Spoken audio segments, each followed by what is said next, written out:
ओ जी, मैंने तो जितना वेस्ट देखा है दुनिया ने नहीं देखा। मैं तो बड़ा क्रिकेट खेल के आया हूँ।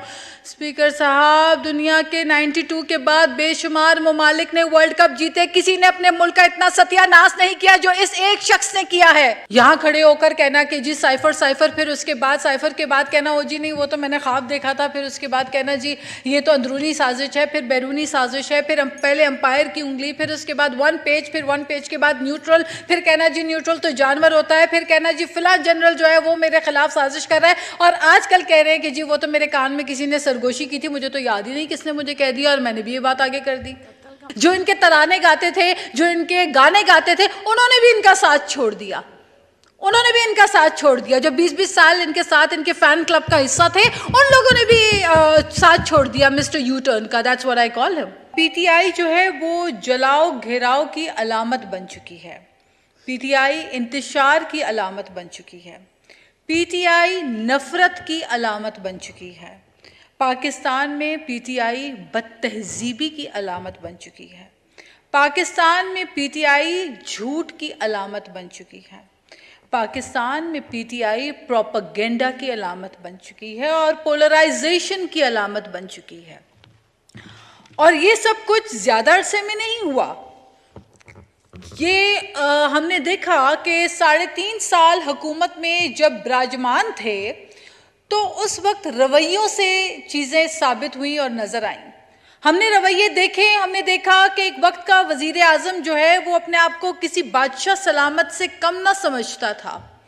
हमने देखा कि वो बादशाह सलामत बन के अपने ऑपोजिशन के लोगों को जेलों में डाल के खुशी महसूस करता था। हमने देखा कि उसने चुन चुन के इंतकामी कार्रवाई के नतीजे में और जबाबंदी के लिए अपने मुखालिफिन को जेलों के सलाखों के पीछे जिंदान में डाल दिया। ये तो हम सुना करते थे कि बड़े दौर में बादशाहों का रवैया रहा कि किसी ने अपने मुखालिफ को जेल में डाल दिया तख्त लेने के लिए, तो तख्त नशीनी का शौक़ जो है वो उनको नफ़रत की उस आग के अंदर भड़काता रहा कि वो नफ़रत जो है वो उन्होंने अपने वर्करों में, अपने कारकुनों के अंदर जो है वो नफ़रत की और फस्तायत की सियासत जो है उसको फ़रोग़ देने के लिए किरदार अदा किया। हम सब की रेड लाइन पाकिस्तान है डिप्टी स्पीकर साहब, हम सब की रेड लाइन पाकिस्तान है, हर पाकिस्तानी की रेड लाइन पाकिस्तान है। और अगर कोई कहता है कि उसकी रेड लाइन उसकी पार्टी का लीडर है और पाकिस्तान को वो नुकसान पहुंचाता है ये कहकर, तो मेरा ख्याल है उसके ऊपर जो है भरपूर कानूनी कार्रवाई होनी चाहिए। कोई गुंजाइश नहीं उसके लिए, कोई गुंजाइश नहीं ऐसे किसी शख्स के लिए जो जीएचक्यू में जाके धावा बोले, हमलावर हो, जो जिना हाउस के अंदर जाके जलाओ घेराव करे, उसकी कोई गुंजाइश नहीं है पाकिस्तान में। हम वो ट्रेंड सेट नहीं होने देना चाहते, क्योंकि स्पीकर साहब मैं तो उस पार्टी से ताल्लुक़ रखती हूँ जिस पार्टी की अजीम लीडर, अजीम कायद शहीद मोहतरमा बेनज़ीर भुट्टो ने हमें टॉलरेंस सिखाई, इंक्लूसिविटी सिखाई।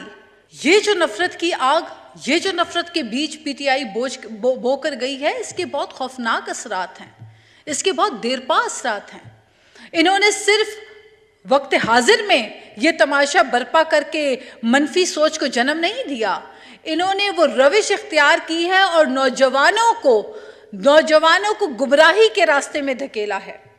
मैं समझती हूँ ये वो नाकाबिले तलाफी नुकसान है जिसका अजाला नहीं हो सकता।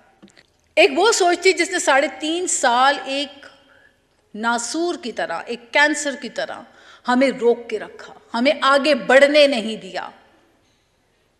एक वो सोच थी जिसने 3.5 साल काबिज होके इस मुल्क में न सिर्फ नफरत की सियासत के बीज बोए, बल्कि उस सोच ने दुनिया भर में ये कहा, चिल्ला कर ये कहा, हर फोरम पे जाकर कहा कि जनाब पाकिस्तान तो एक करप्ट मुल्क है, यहां तो करप्शन उरूज पे है।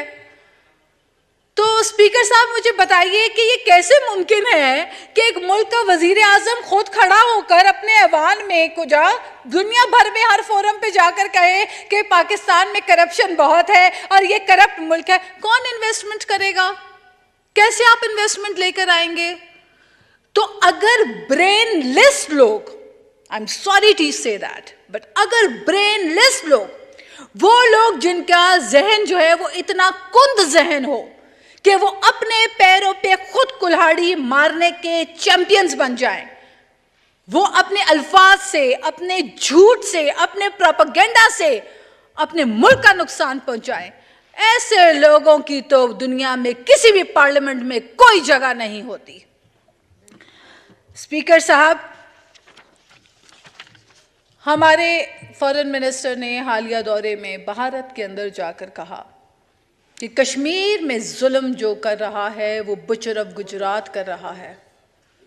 Modi the butcher of Gujarat. Pakistan में जो इंसर्जेंसी होती है, कुलभूषण यादव का क्या काम है कि वो पाकिस्तान में आके इंसर्जेंसी करके जाए? ये बातें ललकारी गई, एक शेर की तरह धाड़ के आया बिलावल भुट्टो जरदारी, और वो भी भारत में जाकर उनकी सरजमीन में खड़े होकर उन्होंने कहा, और उन्होंने कहा कि जी पाकिस्तान इस चीज को टॉलरेट नहीं करेगा। हमें तो दो प्रोपेगेंडा का सामना है डिप्टी स्पीकर साहब, हमें दो प्रोपेगेंडा का सामना है, एक इंटरनल एक एक्सटर्नल। इंटरनल तो जो काम पीटीआई की क़यादत ने किया है प्रोपेगेंडा की मशीन बनकर, एक वो प्रोपेगेंडा है। दूसरा प्रोपेगेंडा जो भारत करता है पाकिस्तान के खिलाफ पूरी दुनिया में जाके, Pakistan is a victim of terrorism. हम दहशतगर्दी से मुतासर रहे हैं, हमारे लोगों ने अपनी कीमती जानों की कुर्बानियां दी हैं। हमने रुपये की सूरत में, इकोनॉमी की सूरत में और जानी माली तौर पे हर लेवल पे हमारा नुकसान हुआ है, हमने कुर्बानियां दी हैं। उसके बावजूद दुनिया भर में जाके भारत पाकिस्तान के खिलाफ एक नेगेटिव प्रोपेगेंडा करता है। उस नेगेटिव प्रोपेगेंडे का मुंह तोड़ जवाब हमारे फॉरेन मिनिस्टर ने दुनिया भर के हर फोरम में जाकर दिया है। इसे कहते हैं लीडरशिप, इसे कहते हैं मुहिब्बे वतनी, इसे कहते हैं अपने मुल्क से मोहब्बत, इसे कहते हैं अपने मुल्क के लिए जज्बा, और इसे कहते हैं पेट्रियोटिज्म। बहुत वेस्ट की डेमोक्रेसी की एग्जाम्पल्स यहाँ पे ललकार के दी जाती थी। ओ जी मैंने तो जितना वेस्ट देखा है दुनिया ने नहीं देखा, मैं तो बड़ा क्रिकेट खेल के आया हूँ। स्पीकर साहब, दुनिया के 92 के बाद बेशुमार ममालिक ने वर्ल्ड कप जीते, किसी ने अपने मुल्क का इतना सत्यानाश नहीं किया जो इस एक शख्स ने किया है। बड़े मुल्कों ने वर्ल्ड कप जीते, बड़े मुल्कों के कप्तान आए, किसी ने अपने मुल्क को इतना नहीं सताया, नहीं रुलाया जो इन्होंने रुलाया। कर्जों के बोझ तले दबा के 24,000 अरब का कर्जा जो है वो 55,000 अरब पे करने वाले कहते थे कि हम IMF के कचकोल को तोड़ देंगे। अफसोस की बात यह है कि पाकिस्तान में गुज़श्ता 5-6 सालों में जो हेट पॉलिटिक्स हुई है, जो सोशल मीडिया का एक गलत खौफनाक इस्तेमाल हुआ है, इसकी रोकथाम नहीं हो सकी। इसकी रोकथाम की शदीद ज़रूरत है, क्योंकि हम अपने नौजवानों के अंदर जो नफ़रत और पोलराइजेशन हम नहीं कर रहे, ये वो जमात करके गई जो इस पार्लियामेंट में आज नहीं है। ये वो नफरत के बीज बोने वाले जो इस पार्लियामेंट में आज उनकी शायद कोई जगह बची भी नहीं, बल्कि मैं समझती हूँ सियासत में नहीं बची। जो इनके तराने गाते थे, जो इनके गाने गाते थे, उन्होंने भी इनका साथ छोड़ दिया, उन्होंने भी इनका साथ छोड़ दिया। जो 20-20 साल इनके साथ इनके फैन क्लब का हिस्सा थे, उन लोगों ने भी साथ छोड़ दिया मिस्टर यू टर्न का। That's what I call him. यहाँ खड़े होकर कहना कि जी साइफर साइफर, फिर उसके बाद साइफर के बाद कहना हो जी नहीं वो तो मैंने ख्वाब देखा था, फिर उसके बाद कहना जी ये तो अंदरूनी साजिश है, फिर बैरूनी साजिश है, फिर पहले अंपायर की उंगली, फिर उसके बाद 1 पेज, फिर 1 पेज के बाद न्यूट्रल, फिर कहना जी न्यूट्रल तो जानवर होता है, फिर कहना जी फिलहाल जनरल जो है वो मेरे खिलाफ साजिश कर रहा है, और आजकल कह रहे हैं कि जी वो तो मेरे कान में किसी ने सरगोशी की थी, मुझे तो याद ही नहीं किसने मुझे कह दिया और मैंने भी ये बात आगे कर दी। तो कत्ल के मंसूबे की जिम्मा आप डाल रहे हैं। आप जो है बड़े बड़े अफसरान के ऊपर, हाजिर सर्विस अफसरों के ऊपर आप झूठे इल्ज़ामात डाल रहे हैं। इस किस्म के मनगढ़ंत प्रोपेगेंडा से नौजवानों के अंदर अपने दिफाई इदारों के खिलाफ नफरत के बीज बोल रहे हैं, अपने सियासतदानों के खिलाफ नफरत के बीज बोल रहे हैं। तो मैं समझती हूँ कि ये तमाम वो खौफनाक चीज़ें हैं जिससे हमें अपने नौजवानों को बाहर निकालना। और हम कैसे निकालेंगे? उसने तो गंद कर ली, उसने तो जो करना था, उसने नौजवानों की जहन साजी, बहुत नेगेटिव मनफी जहन साजी कर दी। नौजवानों को बदतमीजी की रविश सिखा दी, बदतहजीबी की रविश सिखा दी। किसी की ज़ुबान से, पीटीआई के लोगों की ज़ुबान से दूसरे लोगों की तो इज़्ज़तें भी महफूज नहीं हैं। और सबसे अफसोस की बात और दुख की बात यह है कि ज़ुबान बदतमीजी तो है, लेकिन साथ में झूठ बहुत है। इतना झूठ बोलो, ये हिटलर की फिलॉसफी थी, हिटलर का जो वजीर था उसका जो है वो मानना था, वो ये सोचता था कि इतना झूठ बोलो कि झूठ सच लगने लग जाए। लेकिन झूठ की आखिर पकड़ होती है, झूठ के पाँव नहीं होते। और जब झूठ बेनकाब होता है तो फिर उसके बाद सिवाय शर्मिंदगी के और कुछ नहीं बचता।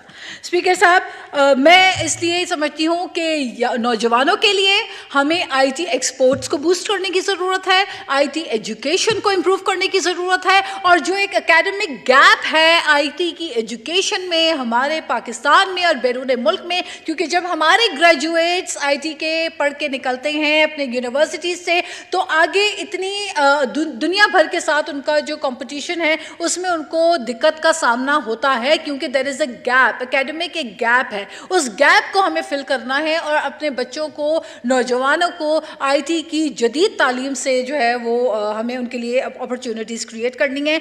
तो मैं एक बात कहते हुए अपनी तकरीर का अख्तिताम करती हूँ कि ये कराची में हमारी खिदमत और हमारी अवाम दोस्ती का मुँह बोलता सबूत है कि कराची की अवाम ने पाकिस्तान पीपल्स पार्टी के मेयर को चुना और हमें फिर खिदमत का मौका दिया। पाकिस्तान जिंदाबाद, पाकिस्तान पाइंदाबाद।